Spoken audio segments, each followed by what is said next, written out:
Cuando se calma el bullicio de la ciudad y se van apagando las luces de la casa, se enciende la luz del entendimiento.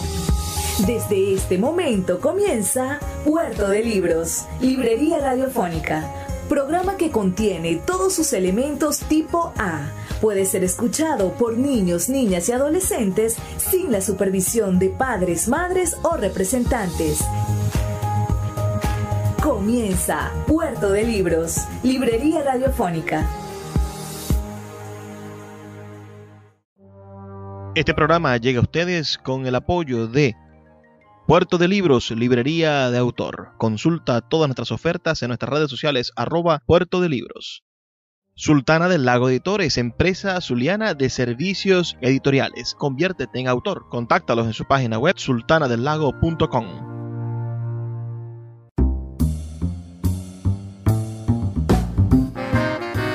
Bienvenidos a Puerto de Libros, Librería Radiofónica. Les habla Luis Peroso Cervantes, quien de lunes a viernes, de 9 a 10 de la noche, trae para ustedes este espacio a través de la Red Nacional de Emisoras Radio Fe y Alegría. 23 emisoras conectadas en todo el país para llegar a sus hogares con buenos libros, con alternativas para la lectura y algunas excusas para entrar en el mundo de la intelectualidad, ese mundo que pareciese arrebatado de ínfulas, pero realmente está lleno de dudas y de ganas de hacer las cosas mejor. La noche de hoy nos encontramos grabando este programa y transmitiéndolo para ustedes desde las instalaciones del CELAR.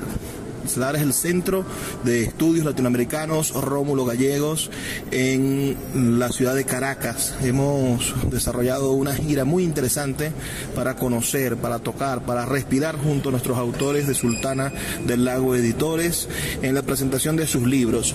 Como ya sabrán, es una labor de 5 días y 37 libros. La noche de hoy hablaremos sobre uno de ellos, un libro por demás interesante y un autor que, según Álvaro de Marco, despunta como una de las voces más prometedoras de la literatura venezolana. Me refiero a Paul Peláez, autor de Las diversas formas de lo falso.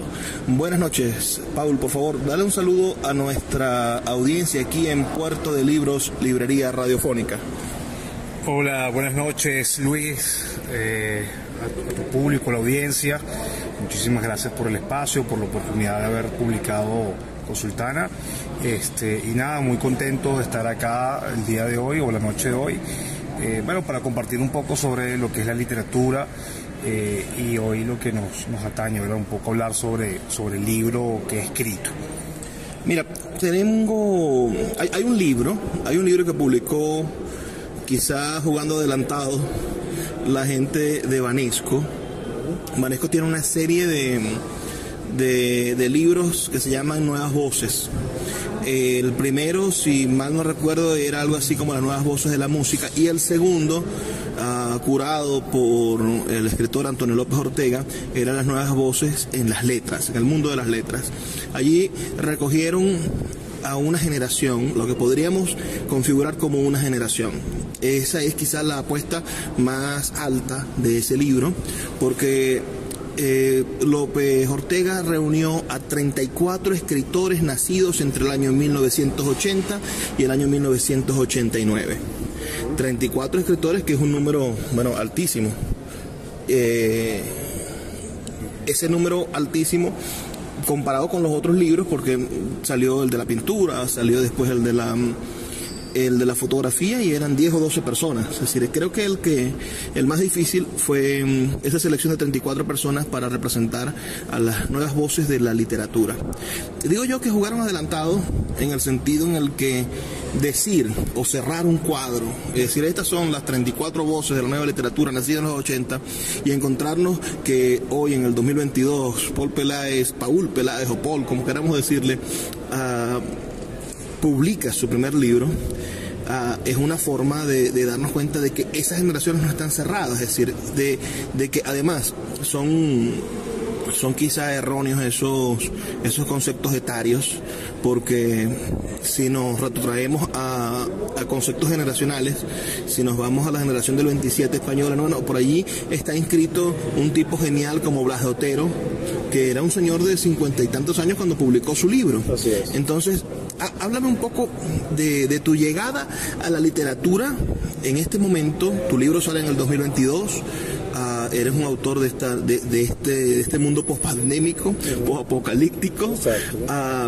Pero háblanos de esto en relación también a que tus coetáneos ya tienen un recorrido. Bueno, yo soy del 89, nací en el 89 y he publicado 17 libros. Bueno, tú publicas el primero hoy. No, una cosa no resta lo otro, la cantidad de libros no hace que seas mejor escritor que otro. Con un solo libro puedes ser mejor escritor que cualquiera. Veamos a Juan Rulfo. Juan Rulfo, el mejor ejemplo. Háblame de eso, es decir, de tu llegada al mundo de la literatura en este momento, en el 2022. Sí, claro. Bueno, primero quiero aclararte que, como tú, es lo que presiento, estoy en contra de las etiquetas, ¿no? Entonces, haber dicho que esa edición de Benesco obedece exclusivamente a la generación de los 80, efectivamente no lo es del todo así. Yo, digamos, siempre sentí la curiosidad por escribir cuentos particularmente. Y yo me di cuenta, y yo creo que eso también lo menciono en el prólogo del libro, yo estaría cursando creo de 8º grado, y los cuentos de Julio Garmendia me impactaron muchísimo. Y siempre desde entonces tuve esa curiosidad de intervenir en el arte de lo que es la escritura. Siempre también tuve una vena artística, probé durante mucho tiempo la música, soy músico, pero fíjate que es la literatura lo que a mí ahora me llama, me convoca, y a raíz, digamos, de este bagaje que uno ha tenido siendo venezolano estos últimos años, siempre hay algo que uno desea expresar de alguna manera. Mi llegada a la literatura obedece, por supuesto, a inquietudes personales. Como te mencionaba, yo estuve haciendo algunas dinámicas también, algunos talleres con otros escritores, incluso acá mismo cerca de donde estamos, lo que era el Instituto ICREA, etcétera. Y quise en algún momento plantearme el desafío de escribir un libro. La seriedad con que tomé eso fue siempre muy serio. En el momento en que yo empecé a leer a los grandes escritores me di cuenta que había algo más allí, algo más que yo. Había una propuesta no solamente en términos artísticos, de formas y tal, sino había una propuesta también de estilo de vida. Entonces, al final de cuentas, uno cuando termina escribiendo, termina expresándose a través del arte, terminas retratándote a ti mismo, ¿no? Sin querer hacerlo, quizás a veces no de manera consciente, pero terminas haciéndolo. Entonces, había una inquietud en mí que por la música no pude colmar, y que gracias a la literatura he logrado ocupar ese espacio. Estuve haciendo los talleres, leyendo seriamente a todos los maestros que era posible leer, tanto nacionales como latinoamericanos, etcétera.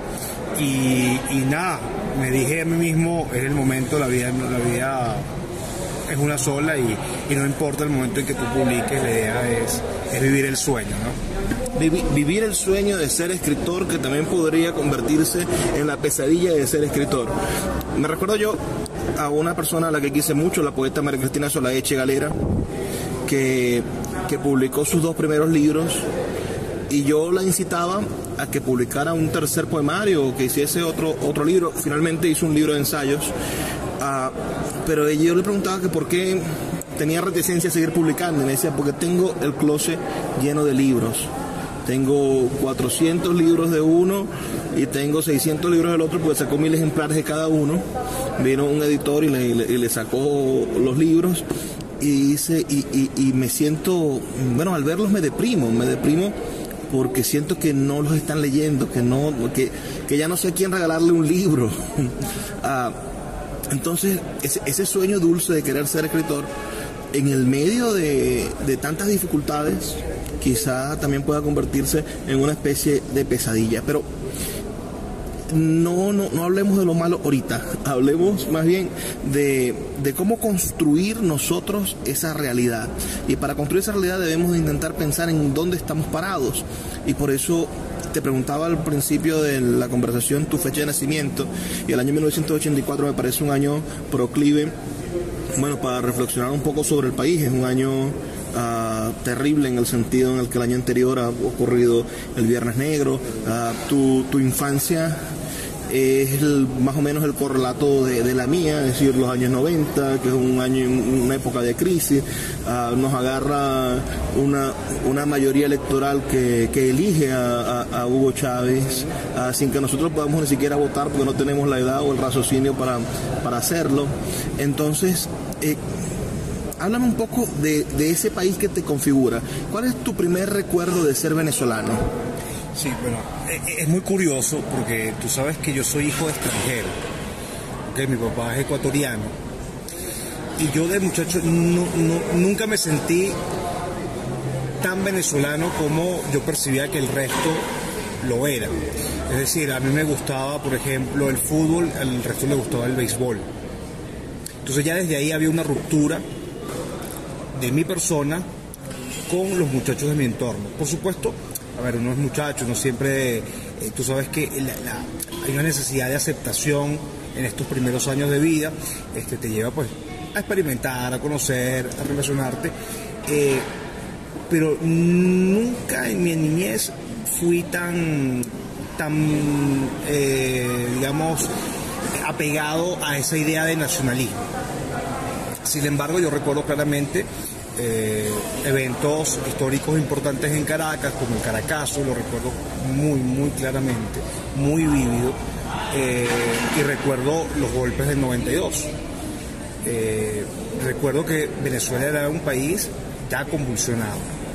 Venezuela, pero en paralelo, fíjate tú la curiosidad, era tal mi felicidad en mi casa, con mi familia, con mis amigos, los amigos de la cuadra, que al margen de la situación que se podía sentir, que recuerdo que había saqueos y todo este tipo de cosas, yo invertía mi tiempo en jugar y divertirme y pasarla bien. Hay un escritor, ahorita no recuerdo, que decía que cuando niño no tenemos disposición de sufrir, no podemos sentir la pobreza, por ejemplo, no la sentimos. Si nos toca jugar con un charco, somos felices jugando con un charco. Después, bueno, cuando crecemos, la conciencia de clase quizá no castiga. Vamos a hacer una pausa, son solamente 2 minutos para escuchar los mensajes de Radio Fe y Alegría, y ya volvemos con más de este programa con Paul Peláez, autor de Las diversas formas de lo falso, un nuevo libro de Sultana del Lago Editores, un título que ustedes deberían leer, es un título de microficción o de relatos breves también. Tiene relatos hiperbreves y tiene relatos breves, y creo que va a ser sin duda una de esas piezas que se suman a la historia de nuestra literatura. Ya volvemos.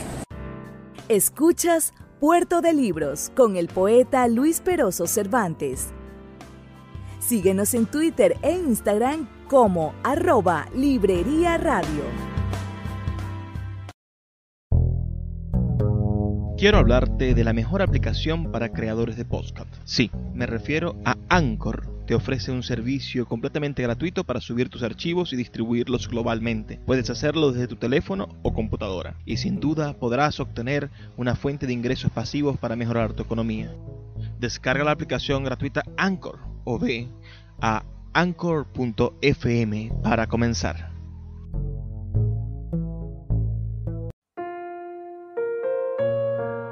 Puerto de Libros, librería de autor, es la librería que estás buscando. El espacio donde todos los lectores se sienten en un puerto seguro, en un lugar donde encontrar lo que siempre han querido leer, donde los libreros de verdad han leído libros y sobre todo donde tendremos la oportunidad de conseguir esa lectura que espera por ti.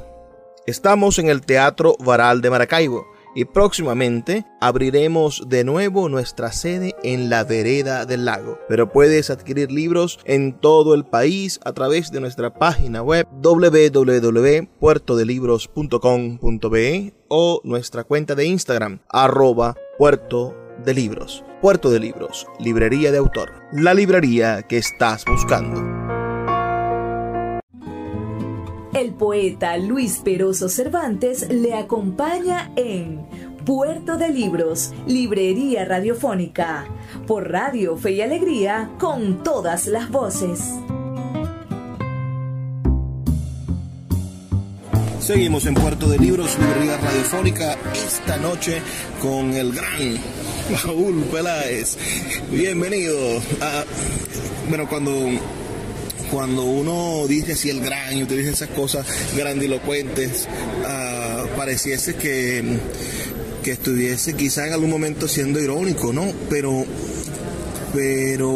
hay que construir los mitos. A mí me encanta una cosa de la literatura, y es como a veces los lectores vamos deshumanizando y convertimos como en dioses a nuestros autores, ¿no? Es decir, pensar en Bukowski, ahorita tenía en la mano El borracho de Bukowski, es un libro espectacular, la película lo hace mítico. Bukowski es un tipo mítico, pero debió haber sido un borracho insoportable, es decir, como todos los borrachos.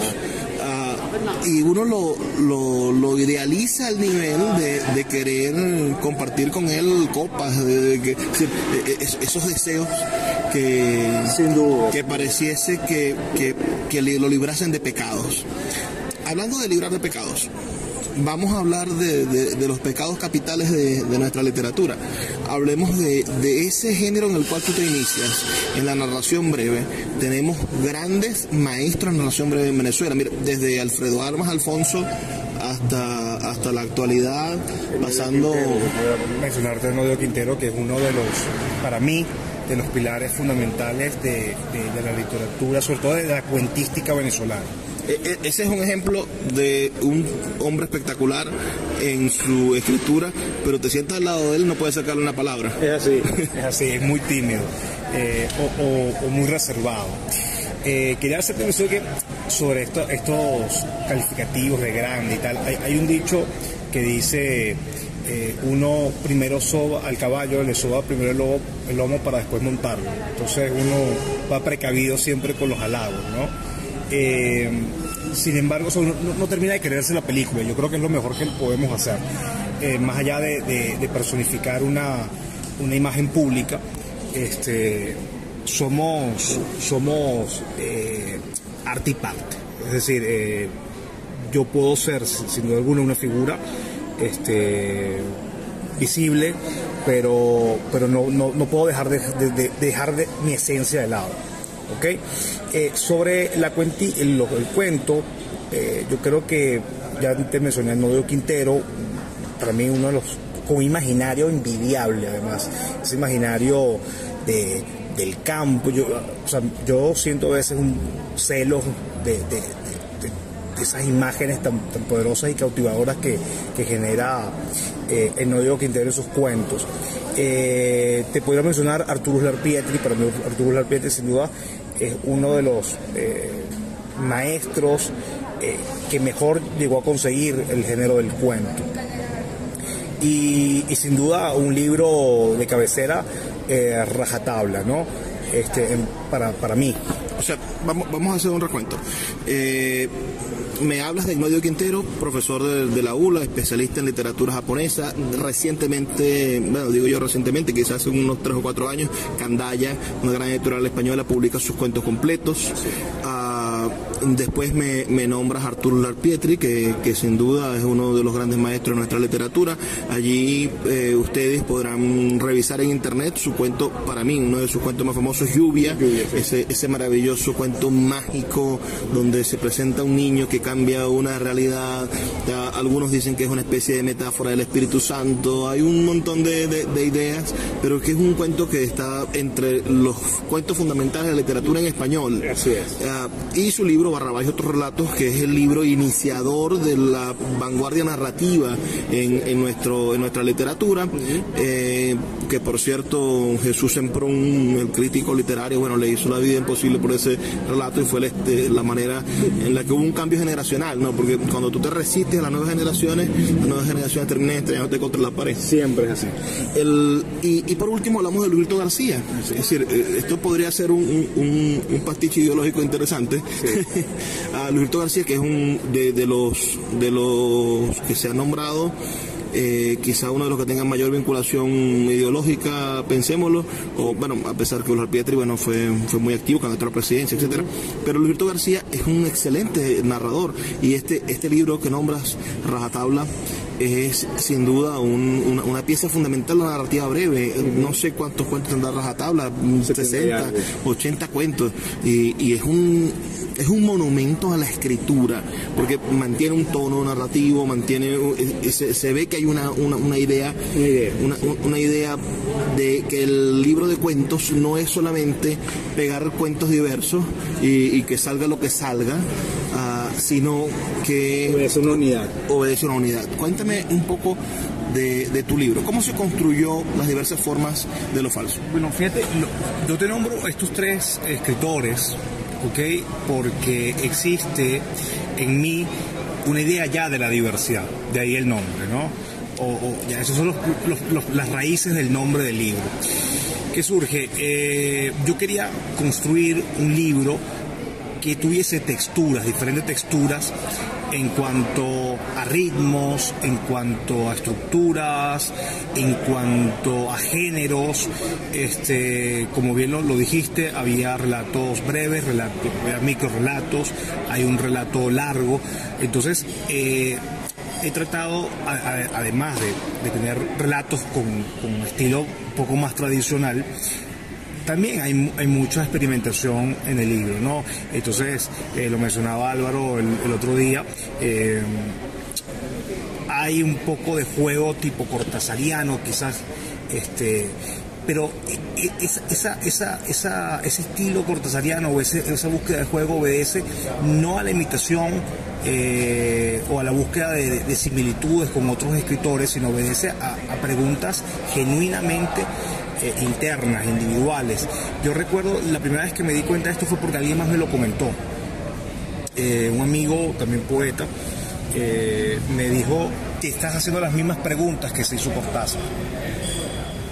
Entonces, cuando yo te menciono estos primeros tres escritores, es porque cada uno tiene una particularidad, tiene una voz particular, y a mí se convocan cada una de ellas. Fíjate, el libro Rajatabla, a pesar de que es verdad, existe una unidad en el libro, pero también el libro experimenta con ritmos, con el idioma, o sea, hay una experimentación allí que me pareció muy interesante.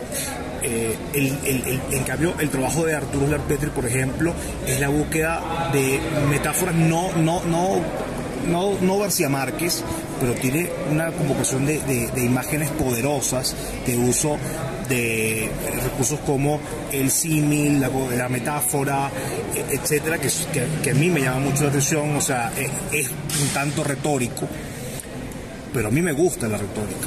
El uso, de hecho, en el libro se van a dar cuenta que hay un uso, espero que sea acorde, que sea válido con respecto a la retórica, y después tienes un imaginario mágico, fantástico, los cuentos de Enodio Quintero, que lo hace también y con una voz muy particular. Entonces, todo esto me convoca a mí a hacer un libro que esté lleno de todas estas ideas, de todas estas sensaciones que cada uno de ellos produjo en mí. Quería yo también regalarle eso a mis lectores, que cuando acudan a mi libro no solamente vean una historia, sino que también tengan diferentes experiencias en el momento que aborden cada uno de los textos que compone por el libro. Mira, pienso, si mal no recuerdo, una novela de Enodio Quintero corta, La piel del jaguar, creo que es el título, y también juega con esas ideas de lo absurdo, de lo mágico realista. Creo que que allí podría estar el quid de una nueva narrativa. Y cuando digo una nueva narrativa, bueno, en Poe siempre, no sé por qué desde el siglo XX andamos siempre buscando lo nuevo, ¿no? Pero esa búsqueda de lo nuevo es también una búsqueda de nuestras propias posibilidades de transformarnos a través del habla. Porque cuando nosotros nos hablamos, cuando nos definimos oralmente, bueno, tenemos la capacidad de ir midiéndonos e irnos transformando. ¿Cómo cambió las diversas formas de lo falso a Paul Peláez? ¿En qué te cambió? Bueno, lo primero que me cambió es en aceptar la diversidad, es decir, ya no soy una persona cerrada en una idea, es decir, doy cabida a otras posibilidades, a otras formas. Entonces el libro creo que es una expresión, por eso te comentaba, es una expresión realmente genuina de mi personalidad, pero era algo inconsciente. Entonces el libro lo que logra o me lleva a darme cuenta de esas inquietudes que están allí en el subconsciente reposando, que no se expresan de manera claras al principio, son más bien ideas que reposan en lo onírico. Entonces, pero que el libro tiene una suerte de despertar, ¿no? De darme cuenta cuáles son mis propios latidos. Y yo creo que eso es uno de las gracias que tiene la literatura para sus escritores. Yo creo que cada escritor halló su propia realidad, su propio mundo, su propia persona en el momento en que se vio en el espejo de su propio libro. Hablo, por ejemplo, Borges. Por mucho tiempo se acusó a Borges de ser un escritor insensible, un escritor intelectual de solo ideas, pero yo creo que Borges construyó una literatura basada en su amor a los libros, en su amor a las historias, en su amor a la cultura, en su amor a todo ese conocimiento aparentemente inútil y que transforma en algo tan maravilloso, ¿no? Bueno, ya que nombras espejos, siempre me acuerdo de esa cosa de Borges, ¿no? De la cópula y los espejos son abominables porque reproducen al hombre. Vamos a hacer una pausa, son solamente 2 minutos para escuchar los mensajes de Radio Fe y Alegría. Recuerden que pueden ustedes escribirnos sus opiniones al 0424-672-3597, 0424-672-3597. Quédense en la sintonía de nosotros porque en el próximo segmento vamos a dar algunas tips para que usted pueda leer gratuitamente algunos relatos de este libro, Las diversas formas de lo falso, de Paul Peláez. Ya volvemos. Escuchas Puerto de Libros con el poeta Luis Peroso Cervantes. Síguenos en Twitter e Instagram como @Librería Radio.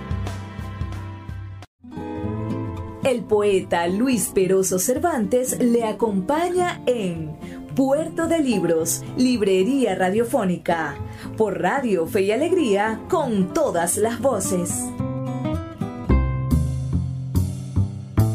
Seguimos en Puerto de Libros, Librería Radiofónica, este espacio que hacemos con tantísimo cariño para todos ustedes de lunes a viernes por esta red nacional de emisoras Radio Fe y Alegría. Esta noche les estoy transmitiendo desde este espacio maravilloso, la casa de Rómulo Gallegos. Y pareciese que empezáramos nosotros entonces a construir las matrioscas, ¿no? Una dentro de otra, porque estamos hablando de un nuevo libro de narrativa en la casa del padre fundador de la narrativa contemporánea, de la novelística nacionalista. ¿Qué tiene de venezolano tu literatura? Yo creo que de venezolano tiene las vivencias. Es decir, yo trato, en medida de lo posible, de plasmar estas vivencias caraqueñas en mi libro, ¿no? Hay algunos cuentos que lo tienen bastante bien marcado. Me hubiese gustado incluir algunos otros cuentos, por ejemplo, de vivencias mías de la niñez, pero creo que rompía un poco con la estética del libro, la unidad del libro en términos de de estos géneros de absurdo, fantástico. Creo que esos cuentos eran más de corte realista y finalmente quedaron fuera, pero sin duda un hombre, un individuo es la suma de sus vivencias, ¿no? Entonces para nada está excluida la venezolanidad y sobre todo el hecho de ser caraqueño, que es lo que a mí me forma, me llena, es lo que soy, no puedo ser otra cosa. O sea, espero que en futuro no sea acusado como fue acusado Borges, el escritor menos argentino de todo, después de haber escrito Fervor de Buenos Aires. No, pero que puede haber más argentino que Funes el Memorioso, ¿no? El Memorioso. ¿Qué cosas es el mundo de la literatura y de la crítica? Vamos a tocarte en ese aspecto. ¿Cómo crees tú que está la salud de la literatura venezolana? Mira, honestamente no la percibo. Creo, lo poco que percibo, sé que hay escritores, sobre todo hay muchos poetas. Me gusta mucho el tema de que haya una expresión poética nueva. Creo que lo que hemos vivido recientemente convoca a que nuestra generación tenga un vehículo por el cual logre conseguir la expresión de todas las quejas que tenemos. Tenemos un país que efectivamente tiene el exilio como tema importante, tenemos una generación en donde hemos vivido... Y el incilio también, ¿no? A eso voy, también el incilio, sí, pero y también lo que a mí me pasa, por ejemplo, muy personalmente, es que yo siento que Caracas se me derrumbó ante los ojos. O sea, he sido testigo, el que se queda es testigo de lo que tú comentabas al principio, el apocalipsis. Hemos sido testigos del apocalipsis y ahora no nos queda otra cosa sino dejar cierto testimonio al respecto. Es decir, el arte no solamente como medio de expresión para buscar una salida a toda esta desesperación que hemos vivido, sino también el arte como una herramienta histórica, incluso como testimonio de lo que hemos vivido. Entonces, yo creo que en este momento lo percibo en las redes sociales. Ahora hay muchos blogs, hay iniciativas como Sultana del Lago que agradezco nuevamente y que se proponen seriamente en darle oportunidad a estas voces. Yo creo que la literatura venezolana está en un momento bastante interesante en términos de producción literaria, y espero que también sea la oportunidad para leernos a nosotros mismos, ¿no? Siempre se habla de escritores foráneos y a veces quedamos un poco relegados en nuestro propio escenario, que es ¿no? Pero hay un montón de lectores. Yo soy de los que piensa que cada vez se lee más. Hay un montón de lectores y hay un punto en el cual pareciese que nuestros autores no conectan con esas personas. Es decir, ¿cómo haces tú para que un joven que imbuido en la mercadotecnia, se haya convertido en un lector gracias a J.K. Rowling o a Stephen Myers o a cualquiera de estos que escriben las 50 sombras de Grey, etcétera, etcétera, etcétera? ¿Cómo haces tú para que esa gente después vaya a leer Los pequeños seres de Garmendia, o para que se encuentren con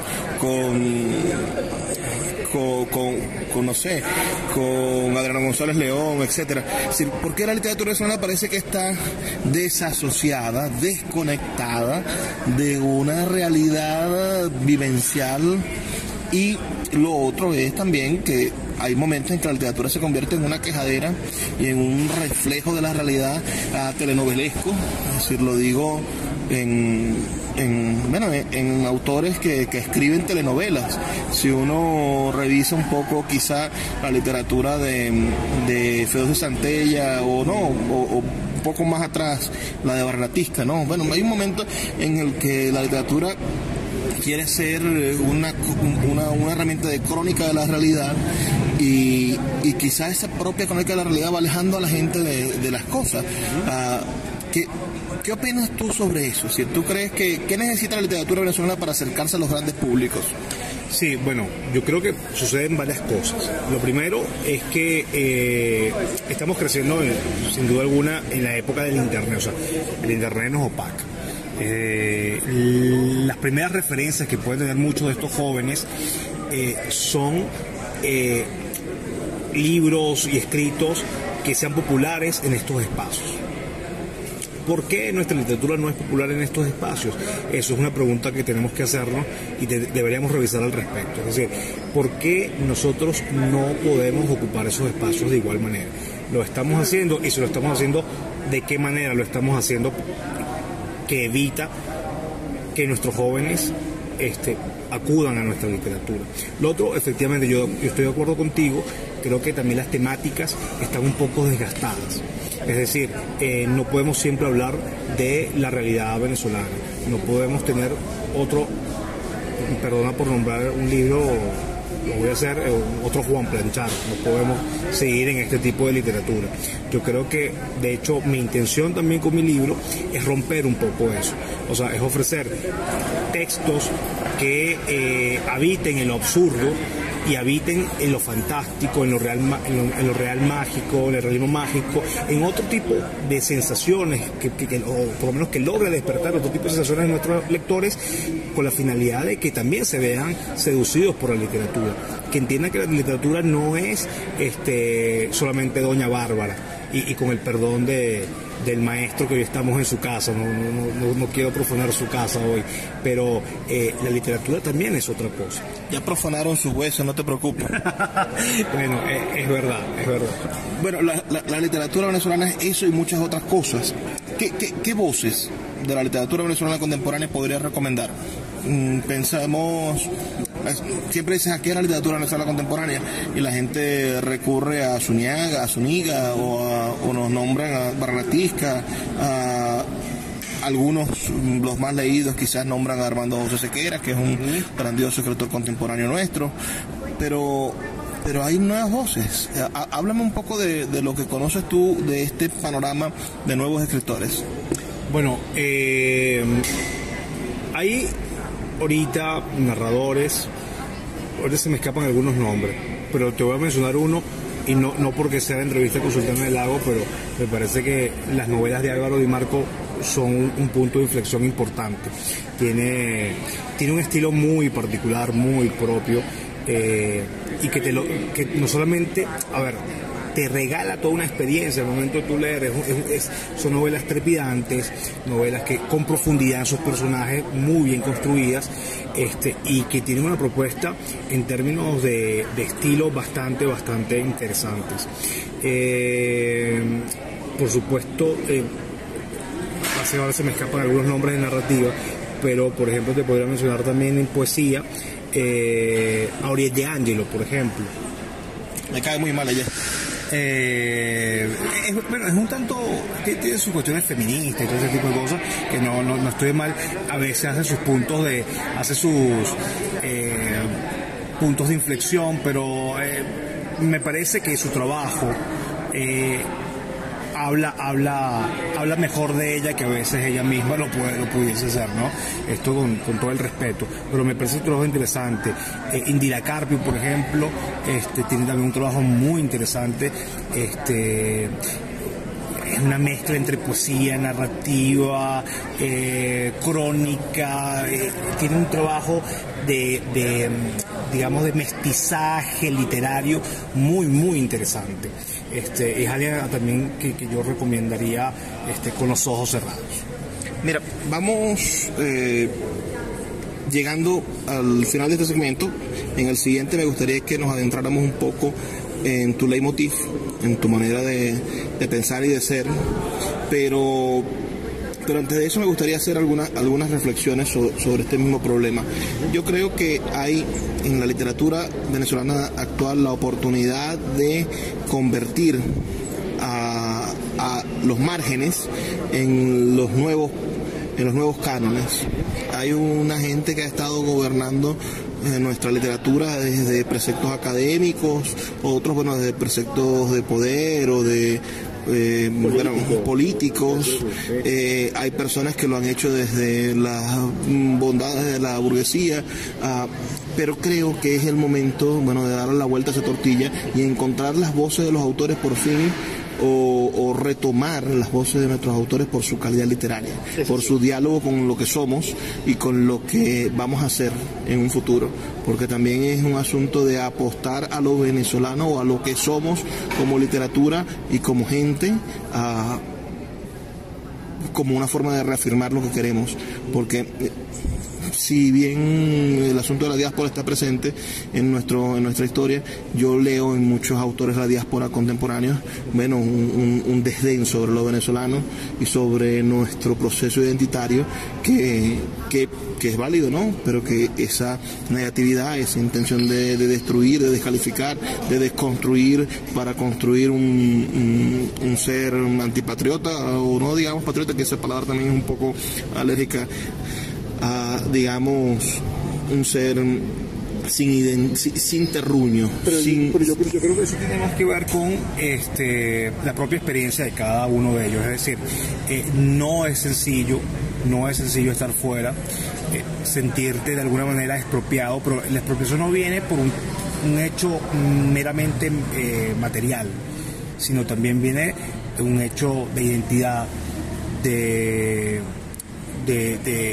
sentimientos, de vivencias.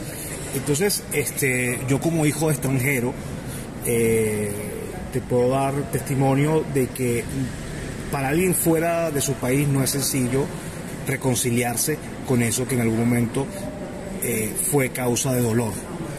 Vamos a hacer una pausa, 2 minutos, ya volvemos con más de Puerto de Libros, Librería Radiofónica. Síguenos en @Librería Radio. Sultana del Lago Editores es una empresa zuliana de servicios editoriales. Nuestro catálogo tiene más de 100 títulos de autores nacionales e internacionales. Además, somos la única editorial que presta servicios de impresión bajo demanda en Maracaibo. No necesitas invertir en grandes tirajes. Tus lectores pedirán tu libro, nosotros lo imprimiremos y tú obtendrás regalías. Por ello, también editamos internacionalmente en Amazon y Google Play Books. Conoce más en nuestra nueva página web www.sultanadelago.com o siguiéndonos en Instagram como @sultanadelago. El poeta Luis Peroso Cervantes le acompaña en Puerto de Libros, Librería Radiofónica, por Radio Fe y Alegría, con todas las voces.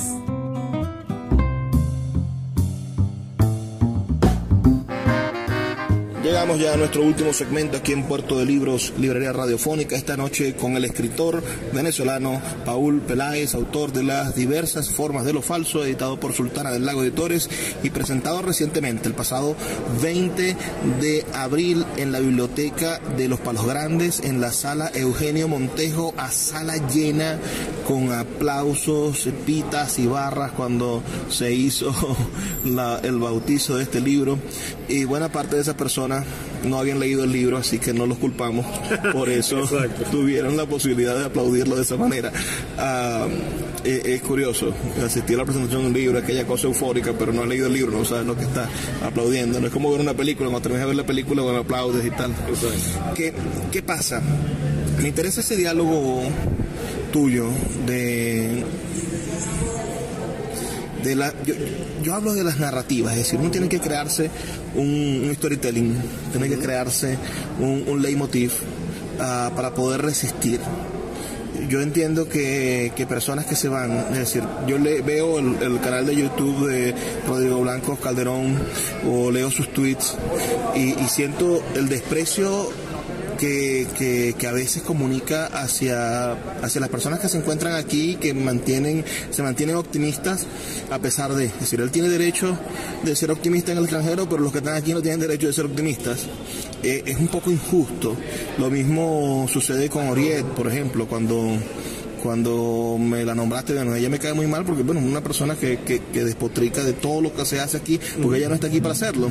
estamos en presencia de personas que han creado su leitmotiv, que han creado su storytelling, su manera de justificar sus decisiones de alejarse del país y de no intentar apartarse intelectualmente o psicológicamente de las cosas que podrían afectarle por la distancia. Pero creo que nosotros también tenemos derechos, Paul, de crear nuestro propio leitmotiv, de crear nuestra narrativa, nuestro storytelling, para quedarnos aquí, para seguir apostando por el país. Tú vives en Caracas, en esta Caracas que se te cae, pero trabajas en ella, recorres el país, tienes clientes en todos lados, mantienes una visión de un país que hace 4 años era diferente al de hoy. Hoy hay negocios que abren, hay personas que están cambiando su forma de pensar sobre la nación. De cierta manera Venezuela no se arregló, como dicen los influencers, pero sí hay un cambio que hace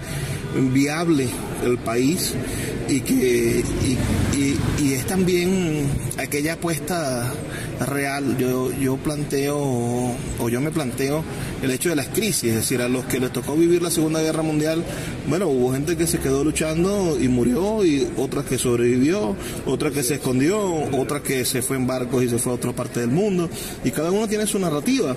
Nosotros tenemos derecho a crear nuestra propia narrativa que justifique el sacrificio personal que hacemos por el país, así como ellos hacen su sacrificio personal y se retiran o aportan a las personas que viven aquí. Háblame de tu sacrificio personal, háblame de tu relación con la realidad venezolana.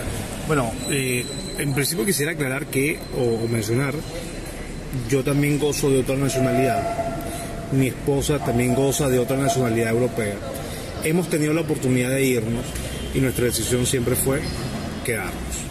O sea, a pesar de tener facilidades, tener papeles, tener dónde llegar, o sea, comparativamente quizás con otras personas, para nosotros hubiese sido mucho más sencillo decir, vámonos.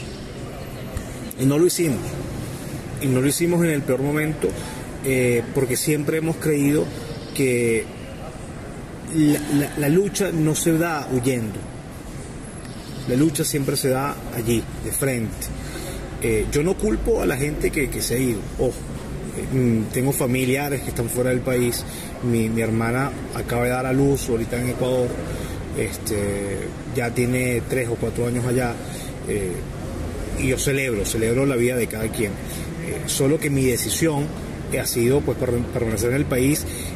Y ahora, en este momento, creo que estamos contribuyendo activamente en esa reconstrucción, o al menos ese deseo de reconstruir el país desde lo cultural, desde el arte, desde la literatura.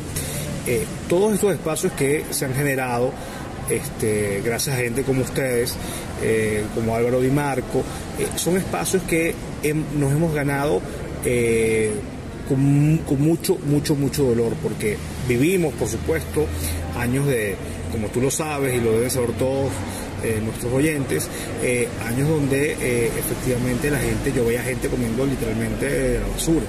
No fue mi caso, pero también estuvimos mal.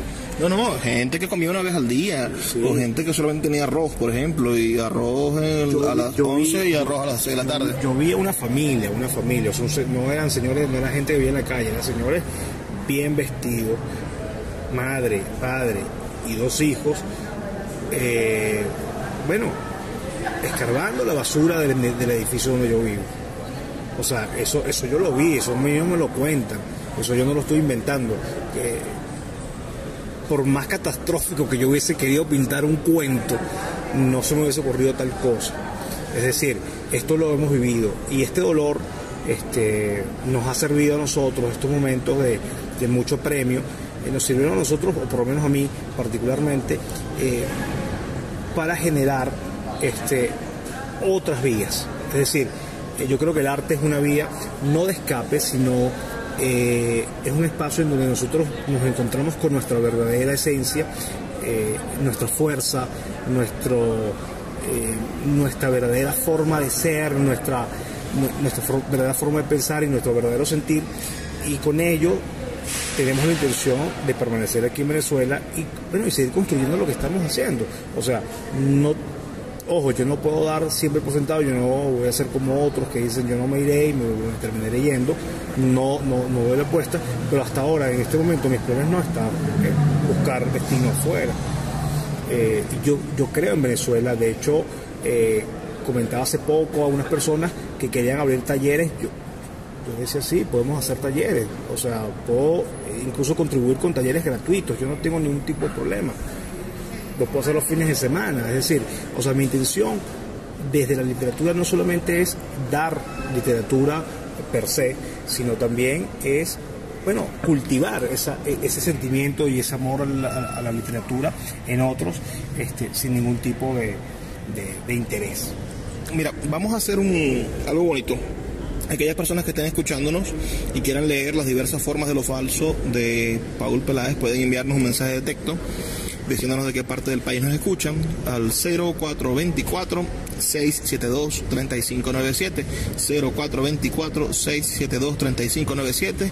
Yo les estaré respondiendo con un link para que ustedes rediman un ejemplar digital en Google Books. ¿Qué son Google Books? Bueno, es la plataforma de visualización de libros digitales que tiene cualquier sistema Android. Así que si usted tiene un teléfono Android va a poder leer este libro. También lo va a poder hacer desde su cuenta Gmail. Entonces, les puedo enviar ese regalito a las 10 primeras personas que nos envíen un mensaje de texto al 0424-672-3597 diciéndonos de qué parte del país nos escuchan. Estamos, como les digo, con Paul Peláez. Paul, para finalizar, háblanos un poco de lo que estás escribiendo ahora. Es decir, ¿cuáles son los proyectos de este escritor que, como dice Álvaro, es una promesa? Es decir, te metiste ya en camisa 11 malas, estás en la promesa, ser una promesa de la literatura venezolana. ¿Cómo cumplir esa promesa? ¿Qué estás escribiendo? Bueno, en este momento había empezado con un libro de poesía. Sin embargo, creo que esos versos piden de alguna manera ser incluidos dentro de una historia. Es decir, creo que ya se perfiló, ya se perfiló a hacer una novela. Estamos trabajando en una novela. Espero tenerla lista a finales de año. Y bueno, Juan, no sé si quieres adelanto, pero es la historia de 3 amigos caraqueños y su transitar durante los últimos años en Venezuela, pero va a tener muchos tintes absurdos, fantásticos, encuentros del tercer tipo, cosas, algo un poco más entretenido. Claro. Y entonces, sigues prometiendo, porque vamos a ir, ya tenemos el libro de cuentos, pasamos a la poesía que está por allí latente y ahora la novela. Seguimos entonces, vamos a poder conocer diferentes facetas del oficio de escritor de Paul Peláez. Es sin duda una experiencia particular. Ahora, si alguien de 20 años, de 19, de 18 o menos quizás, nos está escuchando y tiene deseos de escribir, tiene inclinaciones, dudas, le gusta leer, ¿qué consejo le podría dar Paul Peláez a ese joven? Que escriba tanto como pueda, tanto como quiera, tanto como le nazca, y eso en algún momento va a empezar a rendir frutos. Yo creo que el inicio es lo más difícil. La gente se pregunta a veces, no sé sobre qué escribir, y se puede escribir, como decía Cortázar, sobre una piedra, acerca de una piedra. Entonces, cualquier motivo, cualquier inspiración es válida para escribir. Puedes escribir sobre ti mismo, puedes escribir sobre lo que ves, sobre lo que oyes, sobre lo que percibes de la realidad, de ti mismo. Las fuentes son múltiples y siempre es válido cuando eso se transforma en un texto. Ha sido de verdad un placer conversar contigo. Este libro se encuentra disponible en Amazon, en Google Play Books, en nuestra página web sultanadelago.com, en la librería Cálatos en Caracas y en la librería Puerto de Libros de Maracaibo. Hacemos envíos a todo el país y estoy seguro de que disfrutarán cada una de las páginas del libro de Paul Peláez las diversas formas de lo falso. Es hora de despedirnos, pero debo recordarles que estamos aquí de lunes a viernes de 9 a 10 de la noche por la Red Nacional de Emisoras Radio Fe y Alegría. Les habló Luis Peroso Cervantes, quien les pide, les suplica que por favor sean felices, lean poesía.